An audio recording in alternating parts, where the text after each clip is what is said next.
Hello friends, मेरा नाम है रविंदर कुमार और आप देख रहे हैं मेरा YouTube channel R S help में आपका स्वागत है।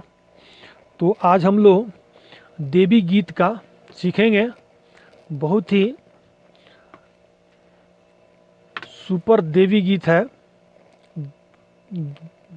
एक फ्रेंड्स का कमेंट था कि इस गाना को नोट्स जो है वो बताया जाए, जिसका गाने का बोल है कि जई रोपवल नमी भूखवल हरी हरी दतवन तुरे गैला कौना बगिया ये हरी।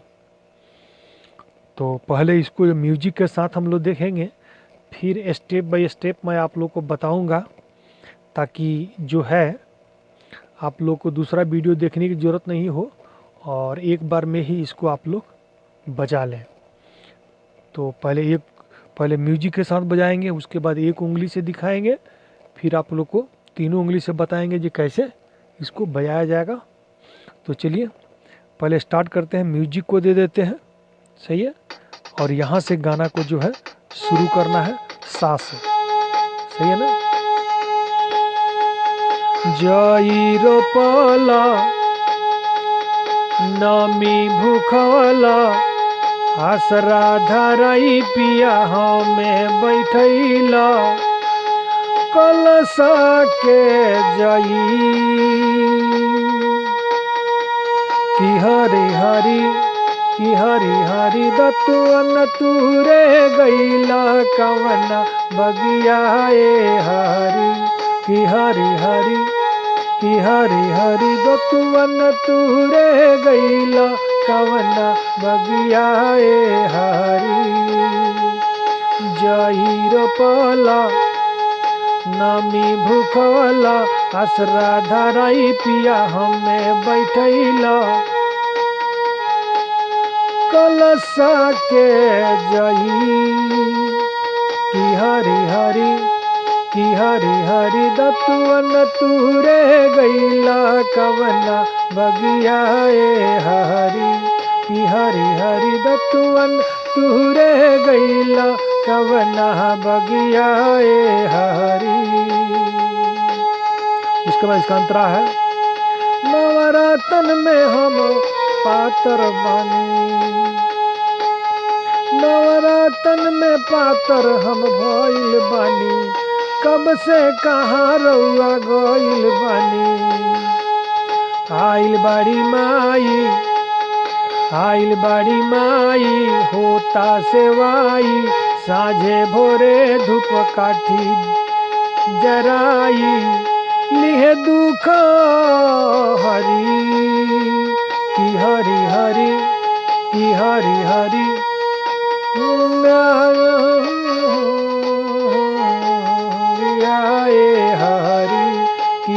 हरी दतुअन तुरे गईनी कहवा बगिया ए हरी कि हरी दतुअन तुरे गईनी कवना बगिया ए हरी। हो गया, इसको कर दिया हम स्टॉप। अब इसके बाद इसको हम लोग देखते हैं, बहुत ही सिंपल है बजाना इसको। यहाँ से देखिए शुरू करना है सा से, है ना। ये तीव्र सा है, सही है, और ये जो है मध्य है, और ये तो हम लोग शुरू करेंगे यहाँ से, सही है ना।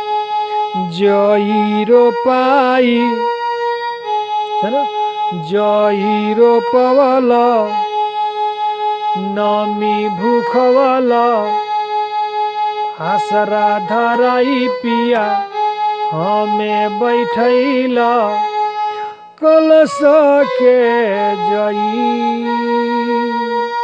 कि हरी हरी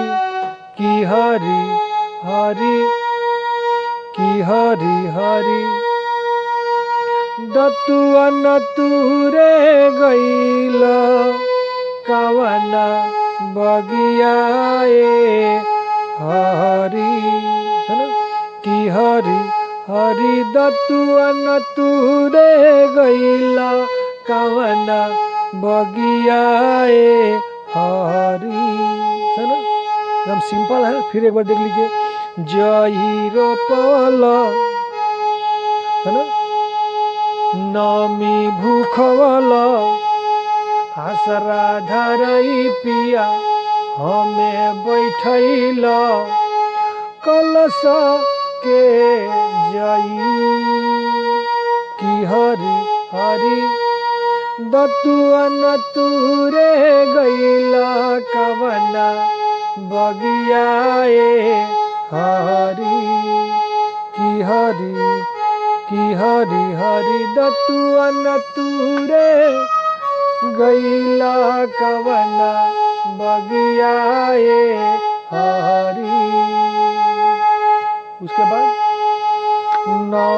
नवरातन में हम पातर हो गईनी कबे से रउआ कहाँ गइल बानी आइल बाड़ी माई होता सेवकाई साझे भोरे धूप काठी जराई दिहे दुख हरी लिहे दुख हरी की हरी हरी दतुआ न तुरे गईनी कवना बगियाए हरी। सही है ना। जब उंगली बैठ जाए आपका है ना इसके बाद जो है तीनों उंगली से बजेगा जही रोपला नमी धरवला असरा लगाई पिया हमें बैठल कलश के जई की हरी हरी दतुआ न तुरे गईला कवना बगियाए हरी की हरी हरी दतुआ न तुरे गईला कवना बगियाए हरी। नवरातन में हम पात कबे से रउआ कहाँ गइल बानी आइल बाड़ी माई होता सेवकाई साझे भोरे धूप काठी दे आई लिहे दुख हरी की हरी हरी दतुआ न तुरे की हरी हरी दतुआ न तुरे गईनी कवना बगियाए हरी। इसके बाद म्यूजिक बजा करके थोड़ा सा आनंद ले लीजिएगा जब उंगली बैठ जाए पूरा तो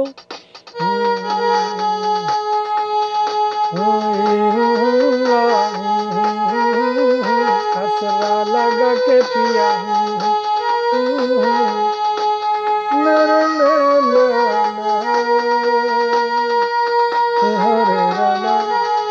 हरी हरी हरी हरी दतुआ न तुरे गईला कवना बगियाए हरी हरे राम तुरे गईला कवना बगियाए हरी तुरे गईला कवना बगियाए हरी।